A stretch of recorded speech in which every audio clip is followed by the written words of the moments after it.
vacation next week, but do you have any sort of idea when you would like to fight again? Is that even on your mind? No, I'm going on vacation to forget about fighting, to not think about it. But like I said, it's not my job to think about that. It's the UFC and my agent. They're going to talk about it and see what's the next move in the field. And one last question for you, George, and thank you again for the time. How much longer do you expect to fight? Well, for sure that I don't want to do is I know the title has been held for a long time, and that's not my intention. It's going to be news about it in the next few weeks, but I'm not going to. I don't plan to hold the title and not defend it or whatever. Like I'm not going to do that. I know there's other guys in line, Luke Rockhold, Whittaker, and all these guys. They have a family to feed, and I don't. It's not my intention to put everybody on freezing. And that's not what I want to do. And one last question for you, George. How much longer do you expect to continue fighting? Of course, you came back after a 4-year layoff. You looked really good. How many more fights do you think you'll have? How long do you continue in the second part of your career? I'd always take one fight at a time, and I wanted to do something to make history, to do something that never been done in the sport before, and that's my goal. To raise the bar and to do something new. That's what motivates me. That's what that I strive upon. Awesome. Thank you, George. Thank you. Next question is from Stephen Morocco with MMAJunkie.com. Hey, George. Quick question. Would you be willing to fight Robert Whittaker in Perth, Australia, or would you want your first title defense to be in Las Vegas or somewhere else? You guys are quick. You come with the same question with different angles.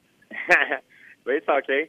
Like I said, I don't know. I'm going on vacation now, and White is gonna talk with my agent. They're gonna figure out, and we'll see after I come back from vacation what I want to do, where my head is, and see what's gonna happen.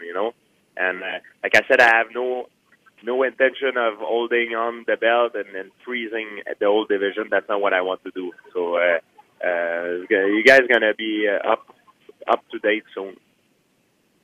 Okay, gotcha. I mean, yeah, you're right. We are asking pretty much the same question. I'm just wondering. There's a lot of because Robert Whittaker is in my contract.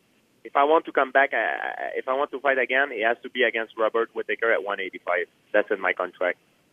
I cannot go fight, for example, Tyron Woodley or go fight another guy. In my contract, if the UFC doesn't want me to fight anywhere, I have to fight Robert Whittaker. That's my contract.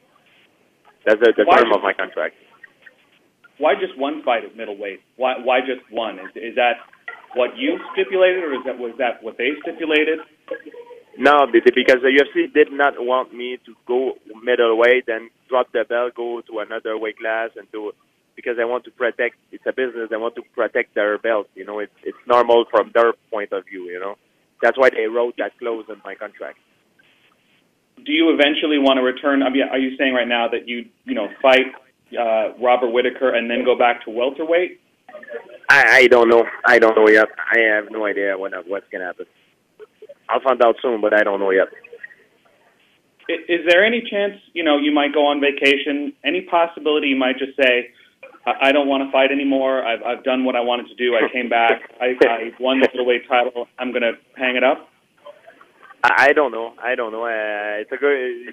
It's same again. It's the same question that come back from a different angle. That's how I cannot talk about this. I don't know right now. And I understand it's normal.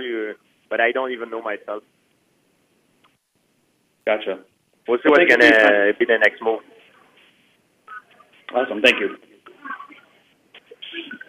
Good morning, George, and thank you so much for your time, sir. And I wanted to congratulate you on an amazing fight and an amazing performance, history-making performance.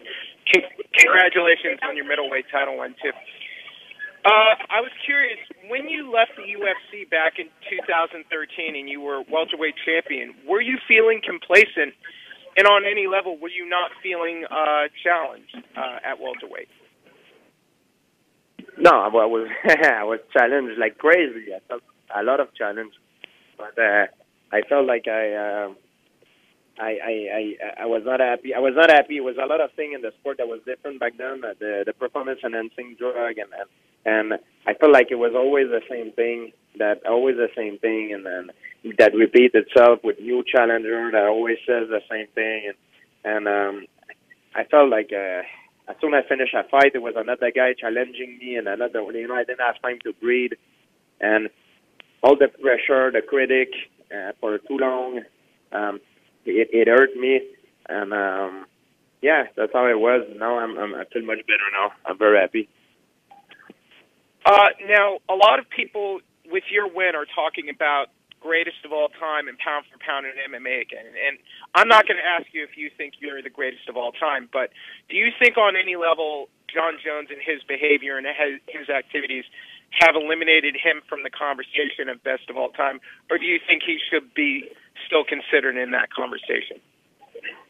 There is no such thing as the greatest of all time or best fighter, listen, there's no such thing. We all compete in different environments. We all have different problems, and even though you're the best, it doesn't mean you're not gonna lose, and doesn't mean that nobody gonna beat you. Example, I fought Michael Bisping Saturday night at Madison Square Garden. In that particular night, at that particular moment, at that particular place, I beat Michael Bisping Saturday night. But it doesn't mean that if I fight him tomorrow that he's not going to beat me. The same thing in other sports like in hockey or baseball or football. The best team sometimes can not always win. The team that wins is the team that play the best the night of the game. Same thing in fighting. People think fighting is different. Oh, this guy is stronger than this guy, so he's always going to win. That's not true. Maybe one day I'm going to make a mistake and I'm going to lose, to a guy who's not as good as me. But maybe 9 times out of 10 I will beat him. So there's no such thing as the greatest of all time. It doesn't exist. It's an illusion. And we can stipulate about it, in terms of achievement. And it's because that's what the way I think now is because of the experience, that I gained over the time. When I was starting fighting in MMA, I wanted to be the strongest man in the world. But there's no such thing as be the strongest man in the world. Everybody can beat everybody at any given day or at any given time. That's what I've learned. There's no such thing as being the strongest man in the world. You can be the best one day, but tomorrow you're not. That's the truth about the sport. You defeated Bisping by submission, and I think that was your first submission win in about 10 years. Was that very satisfying for you? And did the trash Bisping talk before the fight made finishing and submitting him any more satisfying for you at all? And that's my last question. Thank you, George. I said before that the way I train, I was more opportunist. And it's true. I think my training, the way I train now was better than before, and it made me more opportunist. And it was a reflection of how my training was. He gave his back. I had an opportunity to finish him, and I jumped on him. And I was more opportunist, and I think it shows during that fight.